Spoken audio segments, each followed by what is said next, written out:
ဒီမိမကြီးကဝါးတွေကိုအသေးအတန်ခုတ်ဖို့စူးစမ်းနေတာပဲဖြစ်ပါတယ်သူကဒီဝါးတွေကိုခုံမှပတ်စံရမယ်လို့ပြောပါတယ်တနာစရာမိမကြီးကကလေးကိုချီပြီးမရက်မနာဝါခုတ်နေပါတယ်သူ့ကိုထမင်းကျွေးမဲ့သူလည်းမရှိပါဘူးကလေးလေးကလည်းထမင်းတော်တော်စားပြီးငိုနေခဲ့ပါတယ်ဝါပင်ကြီးရဲ့အမြင့်တွေကခန့်ခန့်နေခဲ့ပါတယ်မိမကြီးကရှိတဲ့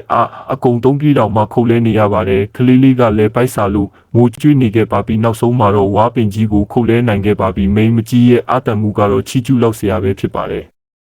သူဟာအချိန်တော်တန်ကြတဲ့အခါဝါပင်ကြီးတွေကိုခုတ်လဲပြီးသွားခဲ့ပါပြီသူဟာပတ်စံရတော့မှပဲဖြစ်ပါတယ်အတော်ကြီးကပတ်စံကိုမယူသေးပဲအလုတ်ကိုဆက်လုပ်နေခဲ့ပါတယ်ဝါပင်တွေခုတ်ပြီးသွားတော့ဖွာကြီးကကားကုန်းကုန်းနဲ့ပေါက်တူးပေါက်နေခဲ့ပါတယ်သူအခုလိုဆက်လုပ်မှညနေစာကိုစားရမှာဖြစ်ပါတယ်ကလေးလေးကလဲလူလိမ့်နေခဲ့ပါပြီ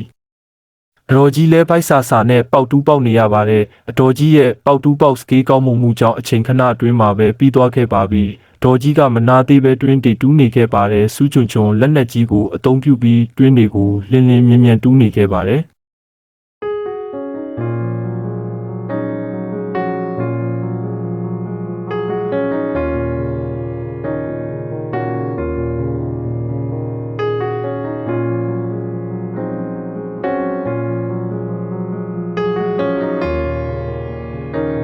ခဏကြာတော့အတော်ကြီးရဲ့ကျွမ်းကျင်မှုနဲ့ပဲတွင်အားလုံးကိုတူးပြီးသွားခဲ့ပါတယ်အတော်ကြီးကဝါးတွေကိုတိုင်ထွာဖြတ်တောက်နေခဲ့ပါတယ်သူမကြီးသားလေးကလည်းကူညီပေးနေခဲ့ပါတယ်ထိုတနာစရာသားအမိကခုချိန်ထိထမင်းမစားရသေးပါဘူးကလေးငယ်ကတော့အယမ်းစာလောင်နေခဲ့ပါပြီ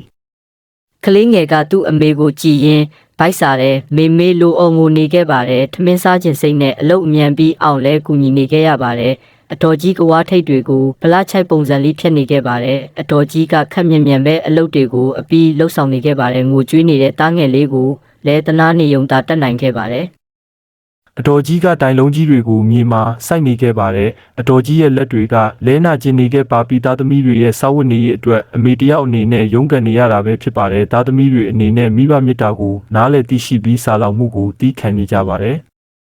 အတော်ကြီးတို့မိသားစုကိုမေတ္တာစိတ်ဖြစ်ခဲ့ရင်စခိုက်လုပ်ပြီးကောမန့်ရေးခဲ့ကြနော်